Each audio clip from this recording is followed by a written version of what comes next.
Hey y'all, welcome back to Rough Cut. My name is Sky, and today on the pod, we've got two awesome producers who are going to talk to us about what it means to work deeply together, start a production company, hire great teams, and make docs for the greater good and stick to your morals along the way. Scott Faris and Meg Griffiths are longtime VC members and business partners who run Universe Creative together. Their first feature film, Impossible Town, is hitting the festival circuit right now. This is really just a frank conversation between two friends and colleagues about, what it also means to just make media in this evolving landscape in today's world. So take a listen. Don't forget to leave a rating and let us know what you think. Your feedback really powers the pod. And if you want more info, you can, as always, find it in the show notes. So with that, let's get into it. Here is Meg and Scott. Hello, dear listeners. I'm Scott Faris, and I'm hosting this episode of Rough Cut. Joining me today is a very special individual, documentary filmmaker Meg Griffiths. Meg is an award-winning producer and director responsible for dozens of short docs for some of the biggest names in philanthropy. She debuted her first feature documentary, Impossible Town, last year. And since 2017, she has run her LA-based nonfiction production company, Universe Creative, with a real rapscallion of a business partner, so I hear. Would you say that's accurate, Meg? Definitely. So full transparency for listeners, Meg and I have worked together for over 10 years at this point, but I don't believe we've ever had a conversation quite like this one. So I'm very much looking forward to picking her brain today to try to figure out exactly what it is we do and how we do it. I want to get into your background, Meg, but first a little bit about what you do. According to your website, you run a, quote, documentary production company driven by social impact. I know the term production company these days can refer to organizations of any manner, mode, and size. So what kind of production company is Universe Creative, and what does that look like day to day? So, Universe Creative is a production company dedicated to social impact storytelling. Our production company is you and me. There are just two of us. And we primarily specialize in short form documentary content that we create in partnership with foundations, nonprofits, socially conscious brands. And as you mentioned at the top, we also just completed and premiered our first feature length documentary. So it really does run the gamut. When we say social impact, I feel like we define that actually pretty broadly. We think about the partners that we're working with, what their commitment is to the world, how they leverage storytelling, and our opportunity to lift up voices of people that normally wouldn't get a platform and that are generally doing some good in the world, adding some value to the world. So we define it pretty broadly. Yeah, that makes sense. Thanks for that. I know you co-founded Universe Creative in 2017 with me, your co-founder, but your training was actually as a photojournalist at the University of Texas in Austin. So how do you describe the path that you've taken from that initial training to your present day work? Yeah, if you had asked me, 20 years ago, what would you be doing? I would have never guessed this. From the time that I was a kid, I saw myself primarily as a photojournalist. That was my big dream. And so I did go to the University of Texas. I pursued a master's degree in journalism. I went on to work at the Houston Chronicle. It was an interesting time in the newspaper business. And I'm about to, I guess, out myself as an older person. But at the time, like newspapers were just going online. And so very quickly, I was handed a video camera. And I think the first camera I had was a Sony PD-150. And this was before a lot of the DSLRs that are out now that can shoot photo and video. And so I was sent into the field with a still camera and a video camera and covered news all across the Gulf Coast. And it was an amazing training ground for it was basically trial by fire. This is how you do video work. And it was fun, it was exciting, and it was really hard work. I eventually decided to leave the newspaper industry, which we can talk more about why I decided to do that. But I transitioned into nonprofit. I took a job at Teach for America, which is an educational nonprofit that sends new teachers into the field all across the country. I first started there. I was creating products to help train teachers so that they could do their best work. And eventually realized that there was a huge opportunity for storytelling, both within and outside of the organization. And so over the course of several years, I built an internal video studio. Enter you, Scott. I met Scott as I was looking to build out my team. We didn't have any former teachers on the team. And when I met you, I was just so impressed by the fact that you had an incredible sensibility around storytelling and you were really funny. But you'd also been a teacher. So you had that lived experience. And so we did that for about 5 or 6 years. And then there was an opportunity to go over to a advertising agency here in Los Angeles, a small content marketing firm. And I was excited about the opportunity to work on bigger scale projects, to work across different strands of business. And so I took a leadership role at this content marketing agency and convinced you to come with me. So you were hired as a video producer, head of production there. And we continued to work together there. I think almost immediately we realized that the opportunity to tell stories in the social impact space were diminished. We were working for big brands and we were learning a lot, but I think we both felt like there was a lack of passion and energy and enthusiasm when we weren't working with organizations like foundations and nonprofits that were adding some value to the world through the work that they were doing. And so I don't remember if you said it first or I said it first, but we said, what if we went out on our own and just tried to build something ourselves that was, focused specifically on social impact video storytelling? Like, could we do it? And we were lucky that the organization that we were at the time was small enough that we kind of had an insight into what it looked like to do business development, to write proposals, to draft budgets, to run a team, all the things that we hadn't really been responsible for in our prior jobs when we were in-house and when I was a journalist. And so we said, you know what? Let's try it. Let's do it. Let's step out. And if it doesn't work, we can go get other jobs, but let's see what happens. So that's how we got to where we are today. Yeah, that's brilliant. And I'm so glad you proactively broached this idea of what it means to start and then maintain a sustainable production company. I want to dig a little more deeply into that. And I want to start by asking, why a production company? Why not just operate as a freelancer or a freelance partnership? What was the significance of starting your own company? Why did you decide to do that? Well, I think there are practical reasons and psychological reasons. So on the practical side, I think having worked in-house and that in an agency, I'd been on both sides of the business development partnership or relationship. And I think that I just noticed how I felt when I was approached by like what I would call like a vendor partner. It felt like there was in some ways almost more legitimacy if we could walk in as a company. I think the word company means a lot of different things to different people.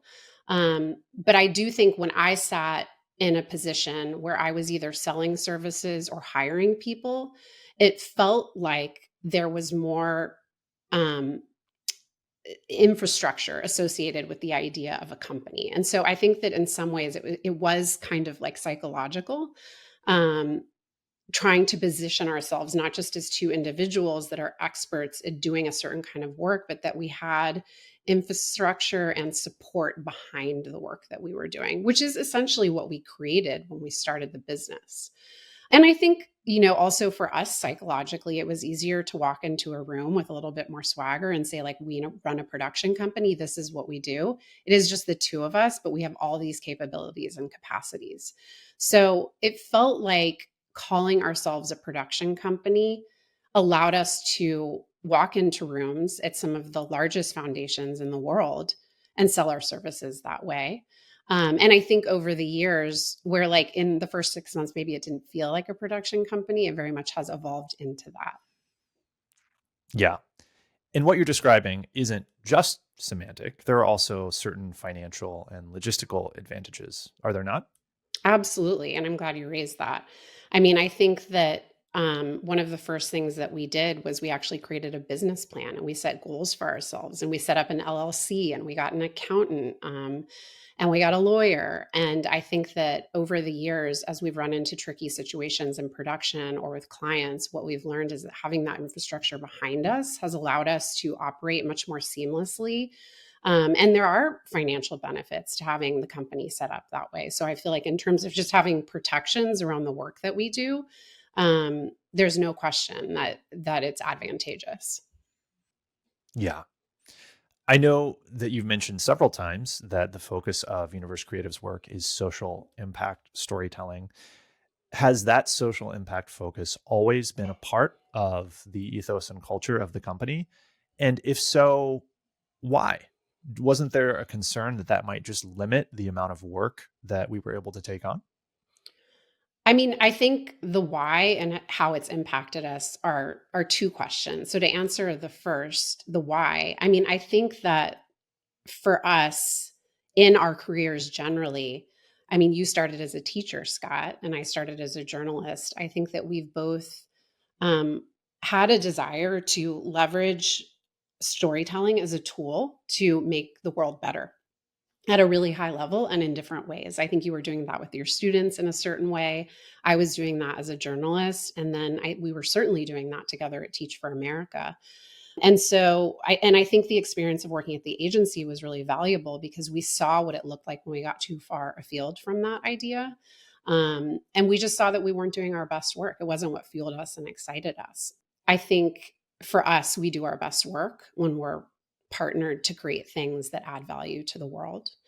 I think from a practical perspective, in terms of building the company and how it's been beneficial to us, I would say that, and it's interesting because I feel like we've talked to a lot of people over the past many years that have decided to leave an organization and go out on their own. And I think that what I have noticed is that oftentimes, especially I think like former journalists who are accustomed to telling stories in like a lot of different realms and you're kind of a jack of all trades, it can, I think, feel like it's probably more strategic to like broaden your focus. But counterintuitively, I think that it's actually helpful to have a calling card around the kind of work that you're passionate about, and you want to be putting out the kind of work that you want to be hired to make.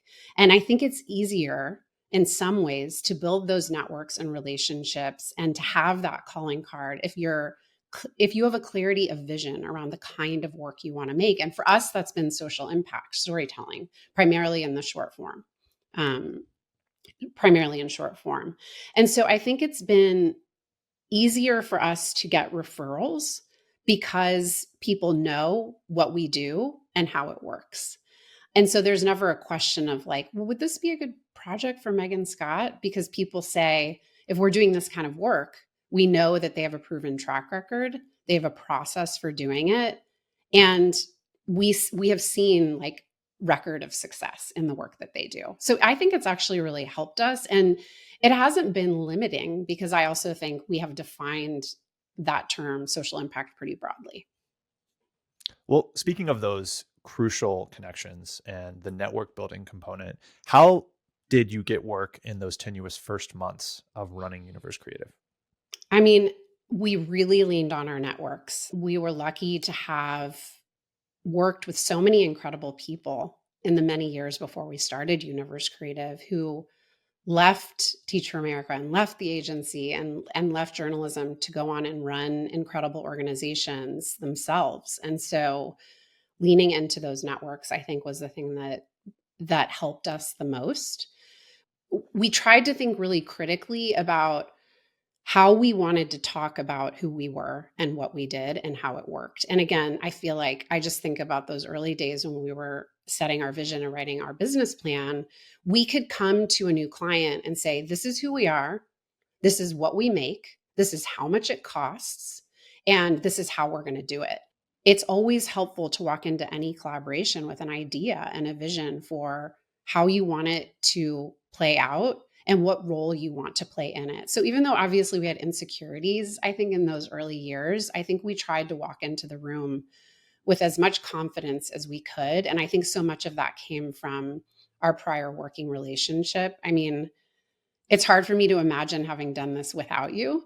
And I think so much and how impressed I am about so many of the other like freelancers out there that do go this alone. I think it's hard. I feel like we've benefited so much from being able to lean on each other. And I always feel confident walking into a room because I know that you have my back, even in those early days when sometimes we were making things up as we went along. Thank you for the kind words. On that topic of the importance of collaboration, I mean, it will come as a surprise to no one listening to this podcast that filmmaking is a deeply collaborative act.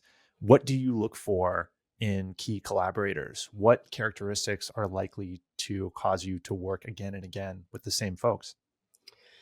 I mean, this probably sounds woo-woo, but I do feel like having like a shared connection and perspective around the kind of work that you're making. I find that we end up working more regularly with folks that care about adding value to the world, that want to do something good, that want to change something. And I think that shows up in the work too. Like we travel a lot for production, and so we're often hiring local crews. And I always say like no a-holes on set. You know, be good at your job, but be nice and be willing to like be all hands on deck. I think with doc work, it's totally necessary. We run with small crews. We're often, you know, collaborating with subjects or participants that have never been on camera before. So like setting that tone for the work is, I think, really critical. So obviously we want to work with skilled people that have experience, but I would say like when I'm hiring folks or working with folks again and again, it's often about like, what is the energy that you're bringing to this collaboration? And how much do you value the thing that we're actually making together? And I think that in some ways, like how we started our business, it was okay that we didn't always know all of like the technical answers, but like we had confidence in each other to make good decisions because we were supporting each other. So I think that piece of it for me is probably like the most important thing. I think about, you know, when we hired our editor for Impossible Town. Scott, you edit most of our work, so it's pretty rare that we'll bring in someone at that level, but there was just so much to do. And we probably interviewed 20 different really storied editors all across the country. And we actually ended up hiring somebody that I would say like had probably less movie titles under his belt. Like he had done some, but not as much as some of the other folks we'd talked to.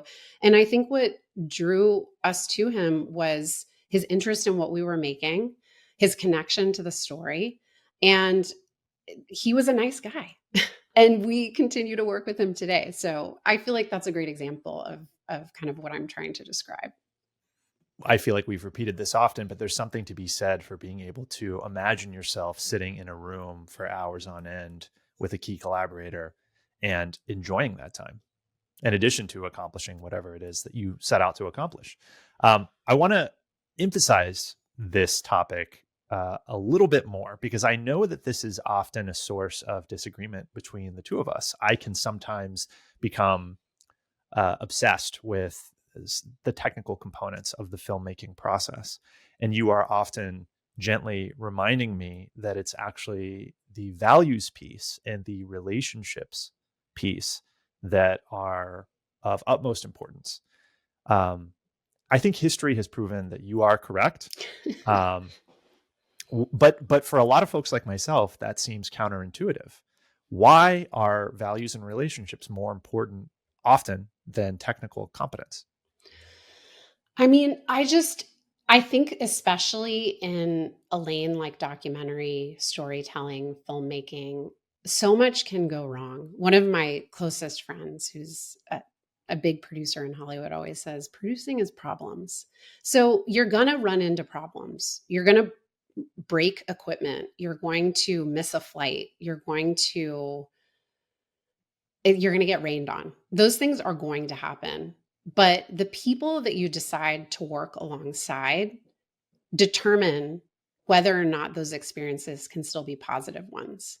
And I think that shows up in the work. I often think that we're able to make things that move people, or at least feel reflective of our subjects' experiences, because we're all enjoying the work that we're doing together and we value it. I think it shows up in the work. So yeah, I will like continue to prioritize this. And when I think about why I started the company with you specifically, it was because I knew we had shared values. And so we rarely argue over like what we're making. We argue a lot about the how. And I feel like those are better arguments to have. Right. I like this idea that the filmmaking process will never be without arguments, but that we should seek to have better arguments. What are the arguments that are worth having, and how can we have those arguments better? Absolutely. I mean, I think tone on set is a real thing. Yeah. Now, room tone, or are you talking about something? All of it. I'm kidding. I know what you're referring to. And obviously, when I say technical competence, there is a baseline competence that is just necessary from everyone on set. But I think it would necessitate probably less experience than most people assume, especially when they're starting out in their career and they're feeling a lot of insecurity about maybe their in-field experience. Let's talk for a moment about the role that process plays in the work that you do at Universe Creative. How do you define process, and where do processes come into play with your work? One of my favorite questions, because I'm a producer. So even though I consider myself a creative producer and director, I feel like my mind really likes to organize things. So again, like I think back to the business plan we created, which was our original process, but we forced ourselves to really think about the production process, and how we could translate that for our clients and help them understand that the process was totally necessary to making something that is a short film, something that is ultimately like a piece of art, or it's a creative output. And I think especially when you're working with clients that have never actually made, a film or a video themselves, the process is actually really comforting. And the first place I learned this was when we worked at Teach for America. We had to work within like a giant bureaucracy where, there was a lot of content flowing through, and there wasn't really a process when I first got there around like, how do we define our goals for this? Who are our audience? Who is the audience for this piece of content? Where is it going to be distributed? How much time do we have to make it? Who's going to be involved in the decision-making process? There was no like formal process for answering any of these questions. Often we were just like deployed into the field. And then what happened was we would come back and there would be like a misalignment of expectations of what the final product would be. And then you've wasted a ton of time and money, and people are sad. So what I did at Teach for America was actually create a process within the organization by which people could come to our team and say, here are the projects we're prioritizing. Here are the things we're hoping to accomplish. And I think that allowed us, it really set us up for success as a team to execute at the highest level and create something that was actually like needed and wanted by our clients who were in-house, but still. So it was like a great training ground for understanding how to better talk to people that don't work directly in filmmaking or in creative services. And I feel like that process that we created all of these many years ago still serves us today. And I'm just thinking like this week, we had a referral, a new client. I took one meeting with the client and I basically like explained our process for how we collaborate with clients and work through the stages of production. And she called me back and hired us. And she said, part of the reason that I wanted to hire you guys, I mean, I love your work samples, but I feel like I'm in good hands because you have such a clear process. And when we send out our proposals to new clients, we put the process in the proposal. It's part of the contract.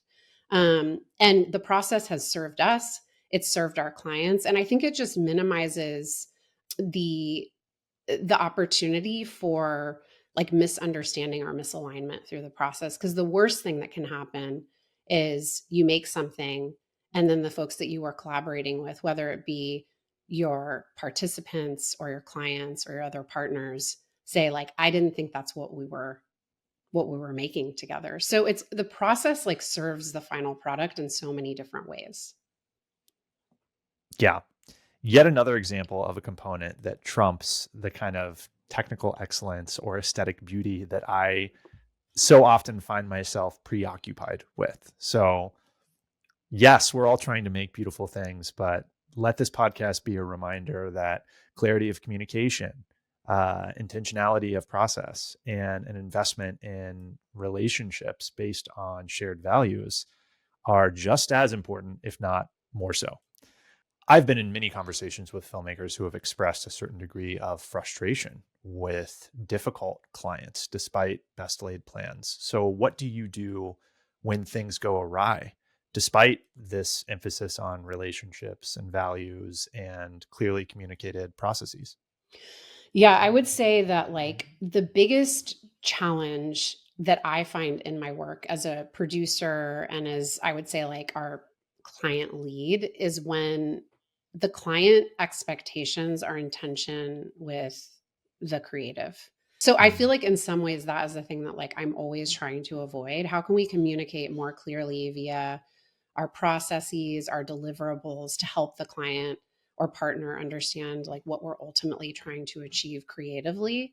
And it's about creating a runway so that we can be like unleashed to do that once we're in the field and in post-production. That's like what half of the process is. So when those things are in tension, that is, I think, when the job is the hardest. And I think we push really hard. Like, I think if you talk to our partners, they will say that, like, there are a lot of non negotiables for Meg and Scott when it comes to the creative and also to protecting the integrity of the story as it's been promised to our participants. So I feel like, obviously, I don't have like 100% batting average on this. Like sometimes we've had to, I hope that was the right sports analogy. I don't know. But It was a slam dunk, Meg. okay, good. Home run. Yeah. um, yeah, I think that uh, it doesn't always work, but I feel like trying to center the partner around like what we've agreed to make and trying to get that runway of trust to do it is the hardest thing and the most important thing. And again, like that is relationships. I think that most of the people that we end up collaborating with came to us because they trust us to do something. And so I think leaning into that, being willing to push back even when it feels scary, and also knowing when to say like, ultimately this might be like a sword I'm not going to die on. It's not worth it for the long term like viability of this relationship or this project. So those are difficult conversations. And I think that again, this is another way in which I'm grateful for our partnership because I feel like we can keep each other in check. Like, I'm freaking out about this. Is this a big deal or not? How should we handle it? So I think for the folks out there that do work independently, even having other producers or directors that you can lean on for support, and just like reality check is super critical in this work. What has been your approach to what I would describe as an occasionally erratic cadence of incoming work in both times of feast and famine? Yeah. I mean, man, the last 4 years have been rough for everyone. So much uncertainty globally and then even like within our industry. This might sound strange, but I still think about the original like promise of what we decided to build. And I think we went into it pretty fearlessly saying, if it doesn't work, then we'll go find jobs.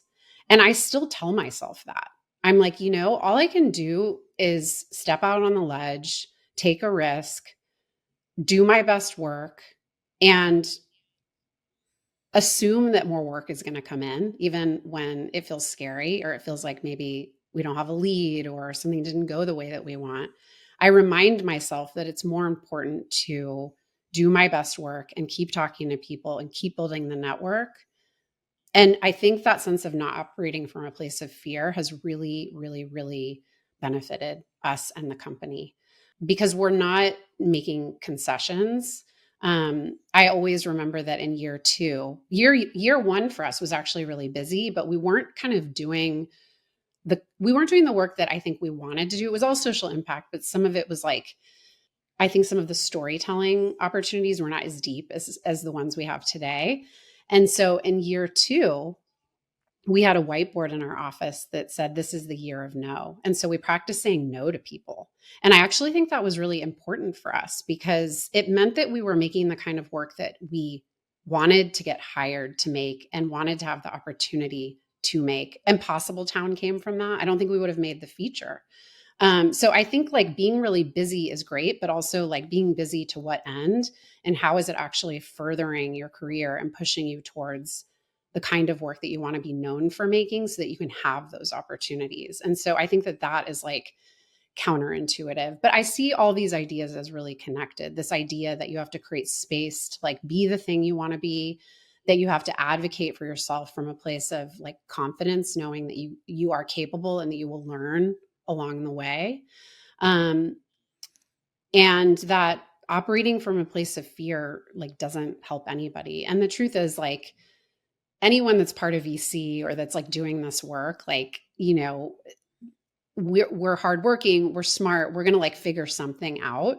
So I think it's better to say like, to dream big and say like, this is the thing that I want to do. And it's okay if like, it doesn't come to me right away. And if it doesn't happen, there's going to be like other ideas and opportunities to pursue. Yeah. Well, as a closing thought, I know, as we mentioned earlier, that new filmmakers typically lament their lack of experience in the field or their lack of experience with the equipment they view as necessary for doing this work. What would you say have been some of your most valuable formative experiences as a storyteller? I mean, I feel like in filmmaking, trial by fire is the thing. I mean, it's interesting because I went to graduate school for photojournalism. I took my first documentary video class there. And I think that academic knowledge did give me like a sense of confidence when I went out to apply for jobs. But there's nothing that replaces just doing it. And I feel like that about the feature too. It's just like, you just got to put yourself in a situation where you're doing it. And I mean, maybe it's just me, but I learn by failing because when you fail hard, you remember that and you come up with new ways of doing things. My mom used to say this to me a lot, but like sometimes a negative example is much more powerful than a positive one. So I think like just again, not being afraid to fail. You know, if you're in the field and you didn't have the tools that you needed, like next time you're going to have them. You know, I was taught, I always feel so grateful when I think about myself as like a cub reporter learning how to shoot video. Like the TV news guys taught me everything. You know, those guys like have seen everything. They're putting out like 6 spots a day. And I would show up and I'd be like, I don't have the right cord or I don't know how to like manage these filters. And they always had an answer. So I think it's like a combination of putting yourself in a situation where you're going to learn, even if you don't do it right the first time, and then leaning on the people around you. Because everyone that does this work, I would say for the most part, is wonderful. And, you know, people will help you more than you think. And I think being vulnerable and being okay with asking for help is a really big piece of it. Yeah. We're just about at the end of our time, Meg. As we do in our interviews with participants in our documentaries, I want to give you sort of an open platform. Is there anything that you expected me to ask you about or secretly wished that I would ask you about that we have not had a chance to cover today? I guess I would say, not that I secretly thought you would ask me this, but something that I try to talk about a lot in this work is what it means to be a mom and be a mother. I think that in my early days, and part of the reason I left journalism was I didn't feel it was sustainable to be able to have children and do the kind of work that we do. And I feel like having the company has really allowed me to balance that. So I guess this is just uh, a little bit of support for those of you out there that like want to have families. I think that like there is a way to make this work sustainable and have other parts of your life blossom and thrive. And I think oftentimes we feel like it has to be one or the other. And I just don't think that's the case. And I think it's important for the people that are doing that to stand out as models and also talk about what's hard about it. It's not easily done, but I think that it's important for more of us to do it and share our strategies and share like our challenges. Again, I think about like many of the women I've met here in Los Angeles since starting the company who have shared similar struggles, shared ideas for how to make it better. So I think that has continued to be important to me as I've matured in my career. Meg, tell viewers or listeners or either where they can find Universe Creative and Impossible Town online. Sure. We're still seeking distribution, another way in which we're getting an education. Difficult moment to do so, but again, we're pursuing those conversations. So Impossible Town is not yet widely distributed, but we're at film festivals all across the country. And if you really want to see it, email me and we'll talk about it. Universe Creative, we are online at universecreative.org. Also, we're really active on Instagram, so you can follow us at @storiesforgood, all spelled out.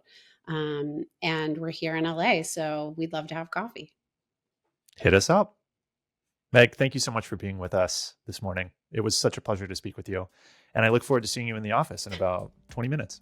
Thank you for making it so easy, Scott. To be honest, I was really nervous. You make me more nervous than anyone else. I feel like I have a lot to prove, so you made it easy. Well, we hold a high bar for each other, and I'm grateful for that. Thank you. Likewise. This episode of Rough Cut was hosted by yours truly, Scott Faris, produced by Monica Goki, and executive produced by Sky Dylan-Robbins and Kat Vecchio. Our original music is by Zach Wright. Rough Cut is part of the Vecchio Consortium, which is a global creative community and organization that supports the world's nonfiction filmmakers and video journalists to tell bold stories that catalyze change. We would love for you to join our nonfiction film family, and you can learn more at videoconsortium.org. And we love hearing from listeners.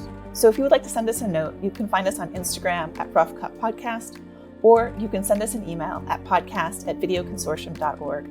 And don't forget to rate us and leave us a review on Apple Podcasts and subscribe. Thank you, and see you soon.